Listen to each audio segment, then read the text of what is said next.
नमस्कार, देख रहे हैं यूटीवी इंडिया और लगातार जनता के मुद्दे को हम लोग उठाते रहे हैं। इस टाइम बूथ नंबर 197/362 पे हैं और नजमा जी खातून जी यहाँ से उतरी है टीएमसी से, और शाह आलम जी हमारे साथ बैठे हैं और समाज सेवी भी हमारे साथ है जो लगातार जनता के जुड़े हुए मुद्दे को उठाते रहते हैं। सबसे बात करने की कोशिश करेंगे। पहले शाह जी से शुरुआत करते हैं। शाह आलम जी, क्या उद्देश्य, क्या मुद्दा आप लोग का?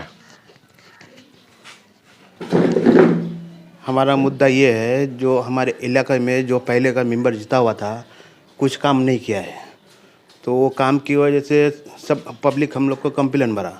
तो हमारे लड़के लोग जो बॉम्बे में हम लोग रहते हैं, तो उन लोग बोला जो हमको कुछ एक नया उम्र का लड़का चाहिए, तो इसके लिए हमको आगे बढ़ाया गया। फिर चाचा हमारे बोले जो तुमको आना पड़ेगा। पहले आज से 15 साल पहले भी बोल रहा था जो आपको आना पड़ेगा इलेक्शन के बीच में। हम आते थे, वो मुस्तफ़ा को जिताए थे, वो भी उस टाइम बहुत अच्छा काम किया था। अब टीएमसी से, यानी यहाँ पे पहला टीएमसी आदमी मेंबर जिताने वाला हम ही लोग थे। सब बच्चे लोग मिलके, लड़के लोग जितने भी हैं और हमारे से जो भी उम्र में बड़े हैं उन लोग, तो जाके हम लोग उस टाइम जिता के लाए। तो बीच में फिर क्या मालूम पब्लिक का क्या समझ में आया, तो ये ब्लॉक में खड़ा किए उस टाइम, तो वो हार गए। तो फिर 5 साल देखे तो कुछ काम धाम हुआ नहीं है। तो फिर बच्चे लोग मिलके बोले तो भाई आपको आना पड़ेगा।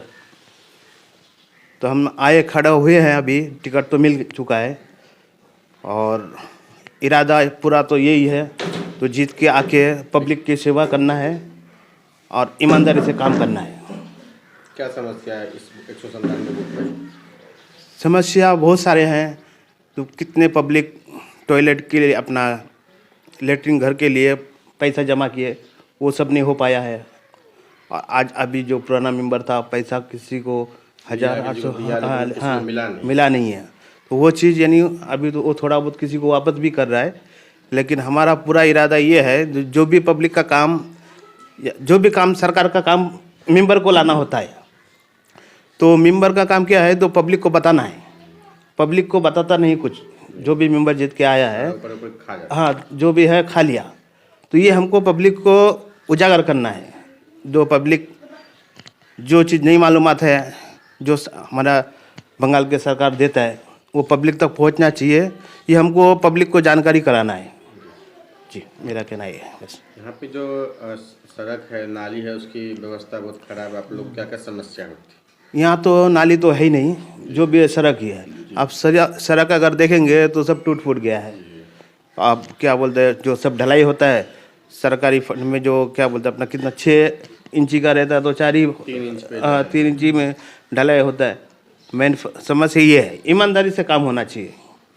जो स्ट्रीट लाइट्स, पोल पे लाइट लगने का योजना था, कूड़ेदान का योजना था, वो भी खत्म है? कुछ भी नहीं हुआ है। ये अभी हम अपने पैसे से, बच्चे लोग के पैसे से मिला के हम लोग, लड़के लोग जो भी है, तो अभी पोल में सब लगाए हैं। हाँ। और जो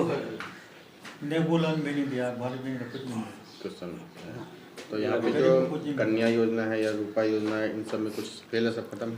फेल है सब। यानी यहाँ का मेंबर बताया नहीं है, तो ये चीज़ यहाँ पे लागू है, आप लोग करो। कोई दूसरे गांव वाले मेंबर बताया है, तो ये लोग जाके खुद ब खुद किया है, जो भी थोड़ा बहुत किया। पानी का भी टंकी वाला योजना था, हर गाँव में टंकी लगना था, वो तो कुछ भी नहीं लगा है इधर, नहीं। और हमारे समाज से भी हैं जो समाज से जुड़े हुए हैं और लगातार कन्हैया अग्रवाल जी के साथ रहते हैं। क्या उनका विचार जानने की कोशिश करते हैं? नमस्कार, मेरा नाम मोहम्मद सफ़ीर है। मैं 197 बूथ से हूँ। मेरा समस्या ये है कि मैं आज करीबन 10 साल से कन्हैया अग्रवाल जी के सामने, उन्होंने मुझे लेके गया था उंगली पकड़ करके। मुझे राजनीति कुछ नहीं आता था। मैंने राजनीति थोड़ा बहुत शुरू किया, उसके साथ साथ मैंने खेती भी शुरू किया। खेती करता हूँ, मेरा काम है किसान। और दूसरी बात यह है कि समाज सेवक के हिसाब से मैं जितना भी मुद्दा उठाता हूँ, एक बार सरकार के तरफ से पंचायत में निर्देश आया कि हर जगह हर घर में सर्वे होगा। सर्वे तो हमने करा दिए, 200-300 रुपया करके भी लिया, लेकिन 197 बूथ में एक भी घर नहीं आया। किस लिए नहीं आया? यहाँ के मेंबर जिम्मेदार है और यहाँ के आवाम को हमेशा बेवकूफ़ बनाया जा रहा है। और बेवकूफ़ बनाते बनाते आज तक जो कन्या योजना, जितने भी हमारे ममता बनर्जी का ये है, ये क्या बोलते हैं, कल्पश्री है, कुछ देते नहीं हैं। यहाँ पे लोगों को बताते नहीं हैं। यहाँ पे हम बराबर है, इसके लिए हम फिर इस मर्तबा कन्हैया अग्रवाल जो हमारे इस्लामपुर के चेयरमैन हैं, उनसे मैंने निवेदन किया था कि अंकल एक बार मौका फिर दिया जाए, जो हमारे भतीजा है और हमारी बहुमा है उनको टिकट दिया जाए ताकि कुछ काम पब्लिक का किया जाए। और हमारे यहाँ पे सबसे बड़ी समस्या ये है कि लोगों तक कुछ जागरूकता नहीं होता है। आज 5 साल का अर्सा गुजर गया, लोगों का नेबू लोन के लिए कागज़ लिया गया, वो भी पास नहीं किया गया, उनको भी बेवकूफ़ बनाया गया। किसी का विधवा भत्ता जो है वो सब भी नहीं करके देते। यहाँ के मेंबर प्रधान जो है हमारे गैसल 2 के हैं, जो भी थे जिम्मेवार लोग, किसी ने भी आज तक ये ध्यान नहीं देते हैं कि पब्लिक का समस्या क्या है, पब्लिक को क्या चाहिए, पब्लिक के साथ किस हिसाब से रहना चाहिए। हमारा मुद्दा यही है। हमने ये नज़मा खातून उर्फ सालम को जो हम लोग ने टिकट दिया है, इंशाअल्लाह अगर भारी बहुमत से जीतेंगे, ये 100% मेरा दावा है। पब्लिक हमारे साथ में है। 197 बूथ में यहाँ पे 671 वोट है, उसमें से इंशाअल्लाह हम लोग 450-500 वोट के हकदार हैं और लोग हमारे साथ जुड़ा हुआ है। इसलिए हम लोग हिम्मत करके बोलते हैं कि ये सीट जो है इंशाअल्लाह 100% हम लोग जीतेंगे।